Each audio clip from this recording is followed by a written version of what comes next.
When it comes to getting a job for a Scrum Master, okay, so one thing we spoke about is experience, and another thing you were talking about is certification or knowledge.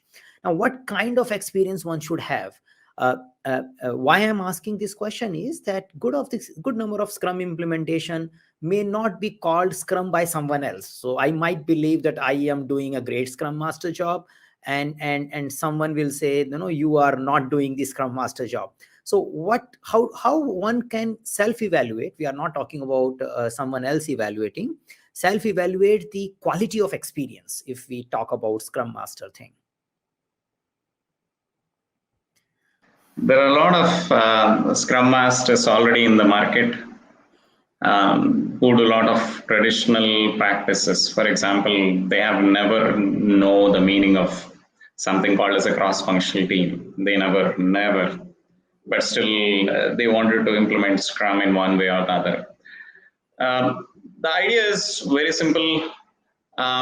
It's all about learning through authentic means of authentic ways and means. That's what I would say. So what are all some of the authentic ways where you can evaluate your experience? One, you can probably attend a lot of virtual conferences where there will be a lot of gurus who will be where you can have a lot of informal conversations with this guru saying that, hey, this is what I'm doing, and tell me, is that the real Scrum? That's one thing. The second thing is like, how do you work with a mentor? So mentoring is so important these days because without mentoring, many people think that they know everything. All they need is a certification. So I do a lot of the CSM classes and all. They already have experience in Scrum. And then they come into our class and then they're literally surprised to know that they're not doing Scrum. So yes, we can say that people have a lot of experience these days, but the quality of experience is really, really questionable. Because many people do way different from what a real Scrum suggests. So one thing is talking to a lot of informal conversations with gurus in conferences. And the other thing is working with mentors. And the other thing is you can always go to Scrum Lines to do a lot of blog reading, or you can do a lot of webinars created by Scrum Alliance as a body, and see where do we really stand. And there are some maturity assessments tools also, like for example, comparativagility.com, or there are a lot of maturity assessment tools. So where you can probably try to understand what is that we are doing different. So many people do the same, whatever they are doing before, they do the same in the name of Scrum. And then they call it as Agile. Everything is wrapped under Agile. So if someone is doing one sprint design, another sprint coding, another sprint testing, and then they just wrap it everything, oh, we are Agile. Okay, well, my question is, how is this different from what we are doing traditionally? So, and many times this this quality of experience is always questionable.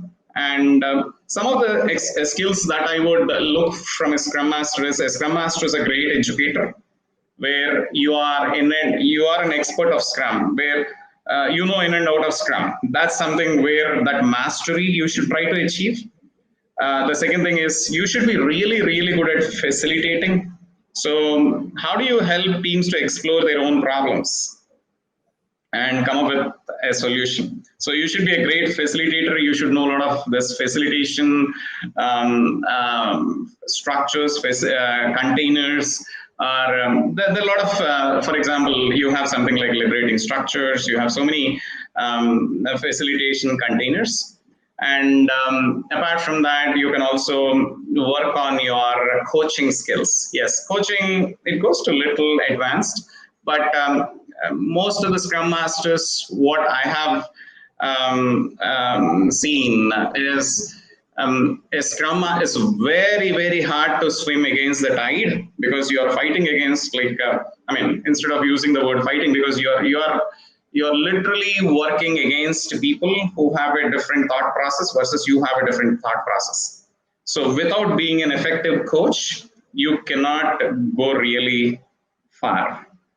And these are the skills that I would recommend for a Scrum Master. Yeah. Okay. So one, so we can take this thing like the question from the view of the skills and the way of assessing your current state and identifying what the gaps are. So these are the two dimension I pick up from this answer.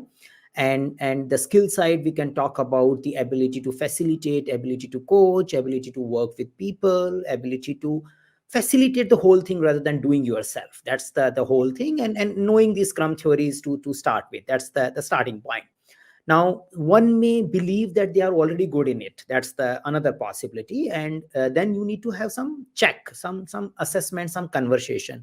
And one of the way which I pick from Shekhar's answer is that if you communicate, interact with other fellow participants on a virtual meetups, on a face-to-face meetups, you read some content, then you probably know how things are happening somewhere else than what you are doing at your side.